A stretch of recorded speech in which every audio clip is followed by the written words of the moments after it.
چلیں سیدھا آج کے اس تاریخی جائزے پر آتے ہیں۔ ہم بات کر رہے ہیں وسطی ایشیا کے سنگلاخ پہاڑوں سے اٹھنے والے ایک ایسے طوفان کی جس نے بر صغیر کا نقشہ ہی بدل کر رکھ دیا۔ جی ہاں، ظہیر الدین محمد بابر، سلطنت مغلیہ کا بانی، جس کی تلوار کی دھاک سے دلی کا تخت کانپ اٹھا تھا۔ تو تیار ہو جائیں اس ڈرامائی اور سنسنی خیز سفر کو کھوجنے کے لیے۔ ذرا تصور کریں، صرف 11 سال کی عمر، ایک ایسا وقت جب بچے کھلونوں سے کھیلتے، رائٹ؟ لیکن یہاں معاملہ بالکل الٹ تھا۔ اس 11 سالہ بچے کے سر پر اچانک فرگانہ کا کانٹوں بھرا تاج رکھ دیا گیا۔ بچپن وہیں ختم اور تخت یا موت کی ایک انتہائی خطرناک افراتفری سے بھری جنگ شروع۔ ایک ایسی دنیا جہاں چاروں طرف دھوکہ تھا اور ہر سائے میں موت چھپی تھی۔ اور یہ بات ان کے ابتدائی سفر کو بڑی خوبصورتی سے واضح کرتی ہے۔ ان پر اپنے پردادا تیمور کی وراثت یعنی سمرقند کے حسن کا ایک انوکھا جنون سوار تھا۔ اسے پانے کی تڑپ میں انہوں نے 3 بار سمرقند جیتا اور تینوں بار قسمت نے دھوکہ دیا اور وہ ہاتھ سے نکل گیا۔ حالات اتنے خراب ہو گئے کہ ایک وقت آیا جب یہ بادشاہ لٹرلی دربدر تھا۔ سر چھپانے کو چھت نہیں، پاؤں میں جوتے پھٹے ہوئے اور ساتھ میں بس گنتی کے چند وفادار دوست۔ ایک بے گھر جلاوطن کی انتہائی کٹھن زندگی۔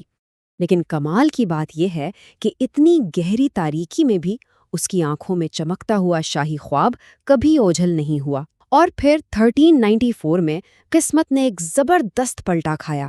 اس دربدر اور بے وطن شہزادے نے آخرکار اپنی بکھری طاقت کو سمیٹا اور کابل پر اپنی شاندار فتح کا پرچم لہرا دیا۔ یہ محض ایک شہر کی فتح نہیں تھی، بلکہ یہ ایک نئی تاریخ اور ایک نئی سلطنت کا لانچنگ پیڈ تھا۔ تو اب آپ سوچ رہے ہوں گے کہ کابل سے سیدھا ہندوستان کیسے؟ اس میں جغرافیائی سیاست کا بڑا ہاتھ تھا۔ دلی میں افغان سلطان ابراہیم لودھی کے ظلم سے وہاں کے امراء اس قدر تنگ آ چکے تھے کہ انہوں نے مایوسی میں کابل کے اس شیر کو ہندوستان پر حملے کی دعوت دے ڈالی۔ اور سچ پوچھے تو یہ صرف ایک دعوت نہیں تھی، یہ تاریخ کے سب سے بڑے اور خونی تصادم کی الٹی گنتی کا باقاعدہ آغاز تھا۔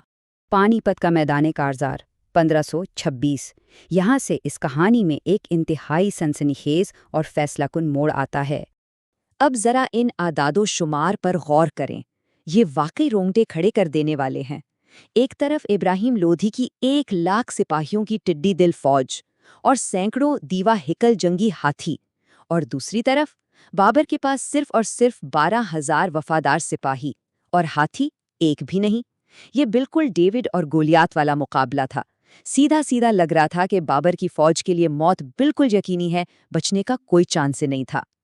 اب اس حوالے سے جو سب سے دلچسپ بات ہے وہ یہ ہے کہ بابر کے پاس ایک ایسا خفیہ اور مہلک ہتھیار تھا جو ہندوستان کی سرزمین نے اسے پہلے کبھی دیکھا ہی نہیں تھا، اور وہ تھا رومی حربہ، یعنی عثمانی طرز کی جدید جنگی حکمت عملی۔ یہ پہلی بار تھا کہ میدان جنگ میں بارود اور توپ خانے کا اتنا منظم اور اسٹریٹجک استعمال ہو رہا تھا، اور فور شور یہی وہ گیم چینجر تھا جس نے اس ہاری ہوئی بازی کو پلٹ دیا۔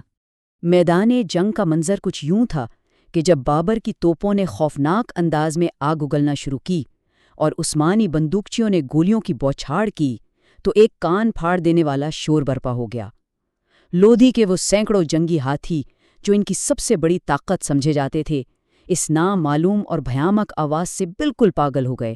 خوف کے مارے وہ پیچھے مڑے اور انہوں نے بے دردی سے اپنی ہی فوج کو کچلنا شروع کر دیا۔ ایک ہی لمحے میں ان کی سب سے بڑی طاقت ان کے لیے موت کا پیغام بن گئی۔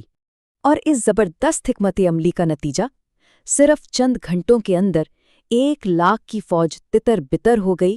دلی کا سلطان میدان میں مارا گیا اور دلی کے لال قلعے پر پہلی بار مغلیہ سلطنت کا پرچم پوری شان و شوکت سے لہرا دیا۔ وہ ایک جلاوطن شہزادہ اب ہندوستان کا شہنشاہ بن چکا تھا۔ رانا سانگھا کا طوفان، دلی کا تخت ابھی پوری طرح سنبھالا بھی نہیں تھا کہ ایک نیا اور کئی زیادہ خطرناک چیلنج سر پر آ پہنچا۔ 10,00,000 سے زائد، جی ہاں، یہ اعداد و شمار واقعی حیران کن ہیں۔ رانا سانگھا جو راجپوت فوج لے کر آیا، اس کی تعداد لاکھوں میں بتائی جاتی ہے۔ اس بے پناہ سیلاب جیسی فوج کو دیکھ کر بابر کے وہ سخت جان سپاہی جو کئی جنگیں لڑ چکے تھے، ان کے بھی طوطے اڑ گئے۔ فوج میں شدید خوف پھیل گیا اور کھلم کھلا پیچھے ہٹنے اور پسپائی کی باتیں ہونے لگیں۔ اور بالکل اسی نازک موڑ پر بابر نے ایک زبردست نفسیاتی ماسٹر سٹروک کھیلا۔ اس نے اپنے تمام لشکر کو جمع کیا اور ان کے سامنے شراب کے اپنے سارے قیمتی جام زمین پر پٹخ کر چکنا چور کر دیے۔ اس نے خدا کے حضور سچی توبہ کی، داڑھی بڑھانے کا عہد کیا اور پھر اپنے ان خوفزدہ کانپتے ہوئے آدمیوں کے سامنے کھڑے ہو کر ایک ایسی تقریر کی جس نے ان کے اندر کی بجھی ہوئی آگ کو دوبارہ جلا دیا۔ اس نے پوری قوت اور جذبے سے پکار کر کہا، جو بھی اس دنیا میں آتا ہے اسے ایک دن مرنا ہے۔ اگر ہم میدان جنگ میں مریں تو شہید اور جیتے تو غازی۔ بس ان چند الفاظ میں واقعی کوئی جادو تھا۔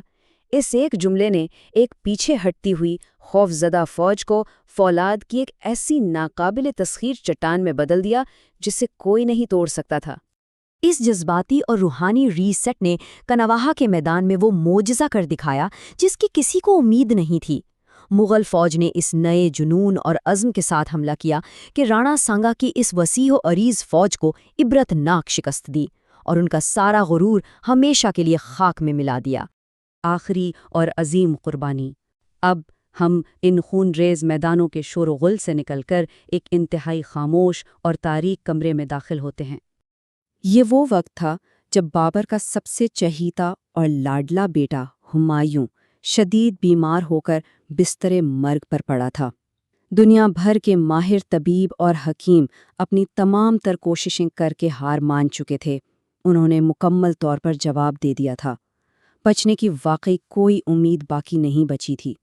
روایت بتاتی ہے کہ اس شدید بے بسی اور مایوسی کے عالم میں ایک باپ نے اپنے بیٹے کے بستر کے گرد دیوانہ وار چکر لگانا شروع کر دیے۔ وہ روتے ہوئے تڑپتے ہوئے خدا کے حضور بس ایک ہی التجا کر رہے تھے، اے خدا، ہمایوں کی بیماری مجھے دے دے اور اسے زندگی بخش دے۔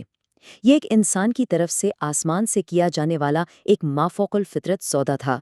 تو اہم نکتہ یہ ہے کہ تاریخ بتاتی ہے کہ عین اسی لمحے کے بعد ایک عجیب و غریب واقعہ پیش آیا۔ ہمایوں حیران انگیز طور پر بڑی تیزی سے صحت یاب ہونے لگا، جبکہ بالکل اسی رفتار سے بابر کی صحت گرتی چلی گئی۔ وہ اندر ہی اندر سوکھتا چلا گیا اور بالآخر 26 دسمبر 1530 کو یہ عظیم فاتح، جس نے زندگی میں کبھی ہار نہیں مانی تھی، ہمیشہ کے لیے خاموش ہو گیا۔ ان کی آخری وصیت بالکل واضح تھی۔ اتنی وسیع سلطنت قائم کرنے کے باوجود وہ ہندوستان کی سرزمین میں دفن نہیں ہونا چاہتے تھے۔ ان کی آخری خواہش کا احترام کرتے ہوئے انہیں ان کے محبوب ترین شہر کابل کے پرسکون ٹھنڈے باغات میں دفن کیا گیا، جہاں وہ آج بھی ابدی نیند سو رہے ہیں۔ تو اس سارے ہائی سٹیکس اور سنسنی خیز سفر کو دیکھنے کے بعد ایک گہرا سوال ذہن میں ابھرتا ہے۔ اس عظیم انسان کی اصل میراث آخر ہے کیا؟ کیا ان کی سب سے بڑی فتح میدان جنگ میں توپوں کی گرد سے قائم کی گئی وہ شاندار مغلیہ سلطنت تھی، یا پھر وہ آخری بے لوث اور عظیم قربانی جو ایک باپ نے اپنے بیٹے کی زندگی بچانے کے لیے دی؟ یہ ایک ایسا سوال ہے جو تاریخ کے اوراق میں ہمیشہ گونجتا رہے گا۔ آپ کا اس بارے میں کیا خیال ہے؟